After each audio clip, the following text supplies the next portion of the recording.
Bapak Ibu kaum lansia yang dikasih oleh Tuhan kita Yesus Kristus, kini kita akan memasuki pelayanan firman. Sebelum kita membaca dan merenungkan firman, mari terlebih dahulu kita berdoa. Allah Bapa yang penuh kasih, yang kami kenal di dalam nama anak-Mu Yesus Kristus, kami mengucap syukur diberi kesempatan kembali untuk mengadakan kebaktian, untuk bersekutu bersama-sama.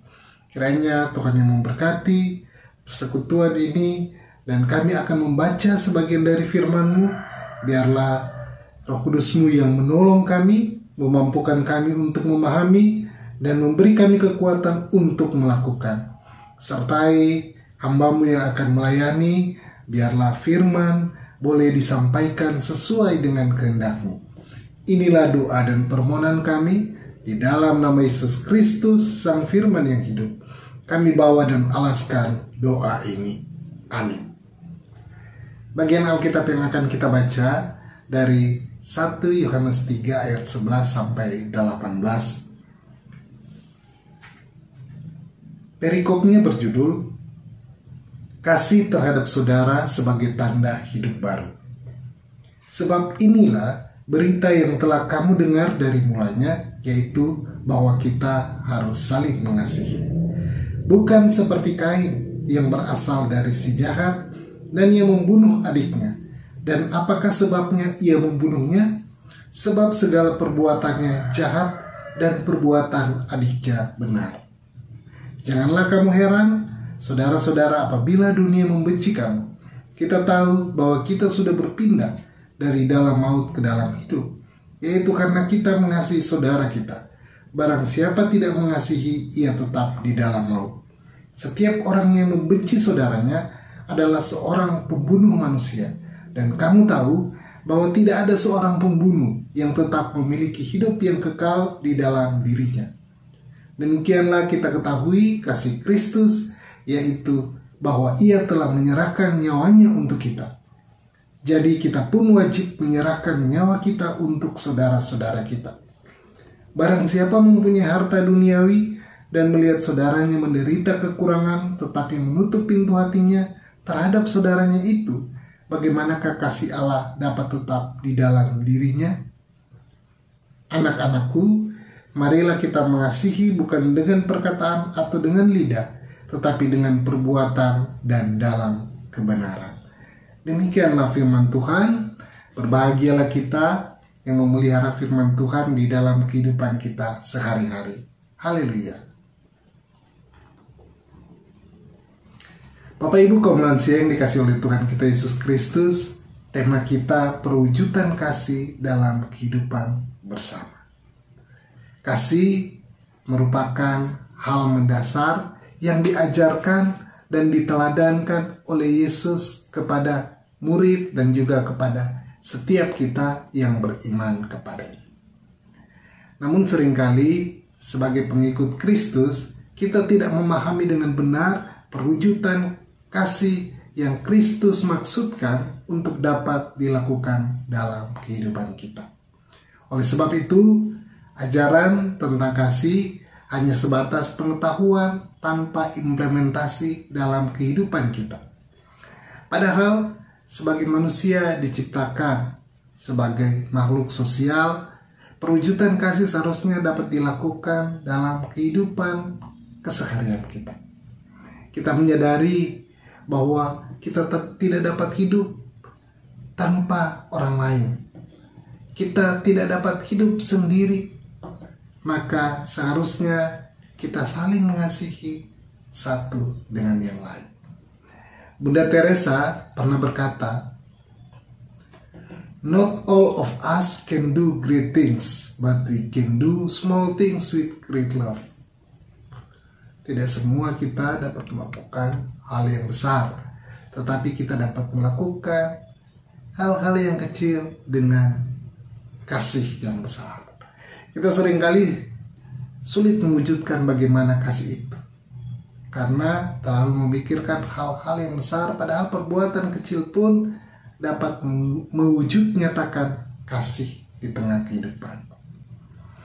Bayangkan jika semua orang saling memperhatikan, saling menyapa, bahkan saling melempar senyuman. Mungkin dunia ini tidak akan diliputi kebencian dan permusuhan, tetapi persaudaraan antar semua umat manusia. Bacaan Alkitab hari ini merupakan sebuah pengajaran yang disampaikan Yohanes kepada para pengikut Kristus untuk kembali mengingat tentang hakikat Allah, yang adalah kasih. Dan kasih adalah dasar dari semua kebenaran. Dengan mengingat bahwa Allah adalah kasih, maka sebagai pengikutnya, kita diajak untuk merefleksikan kehidupan kita yang bertaut dengan Allah. Yakni jika kita meyakini bahwa Allah adalah kasih, maka kasih merupakan bagian terpenting dalam kehidupan kita sebagai orang beriman. Ada 3 hal yang diingatkan oleh Yohanes melalui pembacaan Alkitab kita. Yang pertama, kasih itu harus mewujud dengan tidak meniadakan orang lain atau membunuh. Yohanes mengangkat kisah Kain dan Habel untuk memperjelas maksudnya. Bagaimana Kain tidak mewujudkan kasih itu kepada adiknya sendiri hingga ia rela meniadakan adiknya sendiri dengan membunuhnya. Kekejian Kain kepada Habel merupakan peringatan soal mengasihi, bahwa kasih seharusnya mewujud dengan tidak meniadakan orang lain. Yohanes menceritakan kisah Kain untuk menyadarkan kita sebagai manusia bahwa terkadang dengan saudara sekandung saja kita sulit mewujudkan kasih. Maka kisah Kain menjadi peringatan untuk memulai perwujudan kasih dari orang-orang yang dekat dengan kita. Mungkin sulit untuk mengasihi orang lain, bahkan yang kita tidak kenal. Maka mulailah mengasihi dari orang terdekat,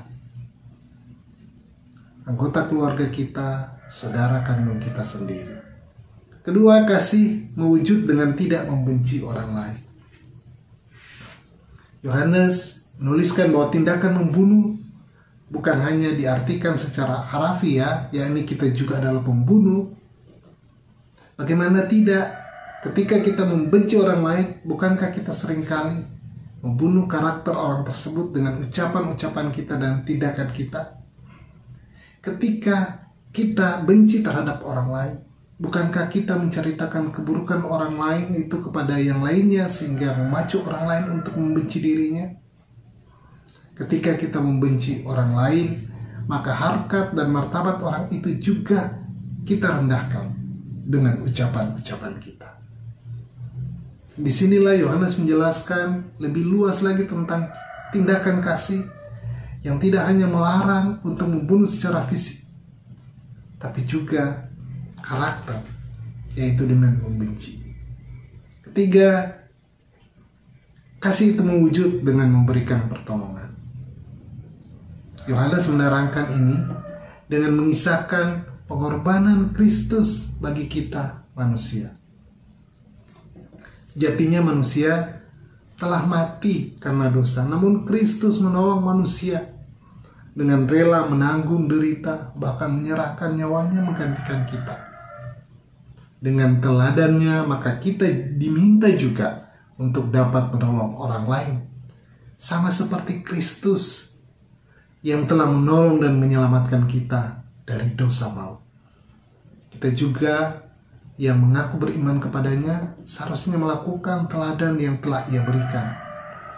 Kalau Kristus saja rela memberi nyawanya untuk menyelamatkan kita, sebagai pengikutnya, kita pun harus berbela rasa dan berkorban bagi orang lain sebagai perwujudan kasih itu.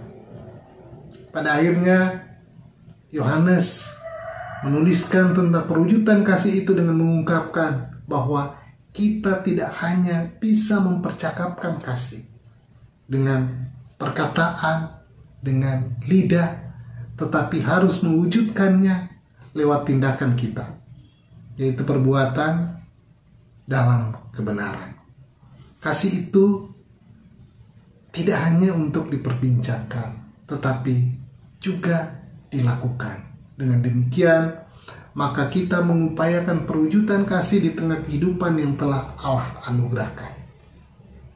Kita pun diajak untuk melihat Kristus sebagai suri teladan dalam menjalani kehidupan kita.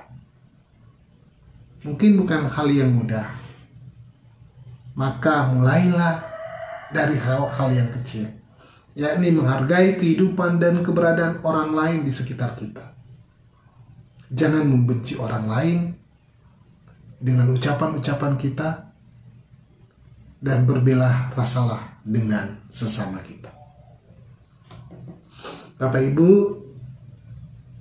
kaum lansia yang dikasihi Tuhan, berefleksi dari pengajaran Yohanes dalam pembacaan Alkitab kita dapat mengingat kembali bahwa Allah adalah kasih dan sumber kasih itu sendiri.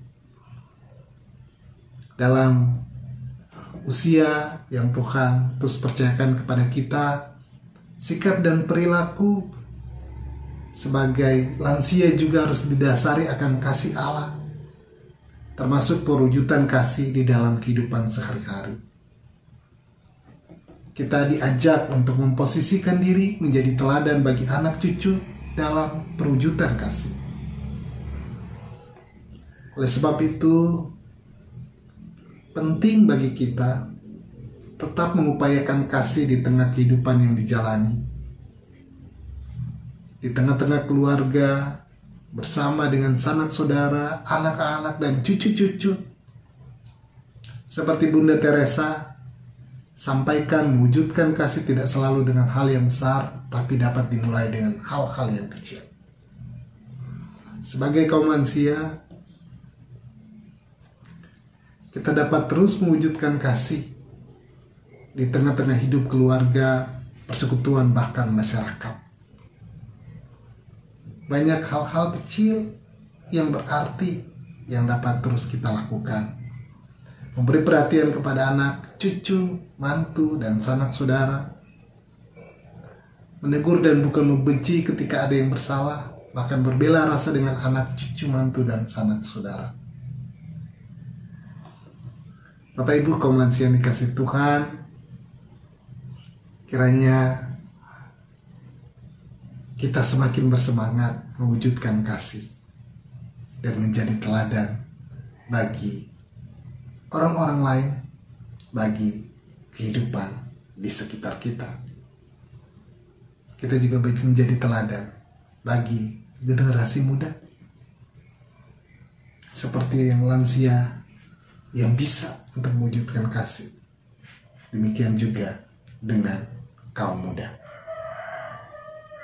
Ada dua pertanyaan pendalaman bagi kita. Yang pertama, mengapa kita seringkali sulit mewujudkan kasih di tengah kehidupan kita? Dan yang kedua, apa tantangan kaum lansia dalam mewujudkan kasih di tengah kehidupan? Selamat merenungkan dan mensiringkan perenungan kita. Tuhan memberkati kita. Amin.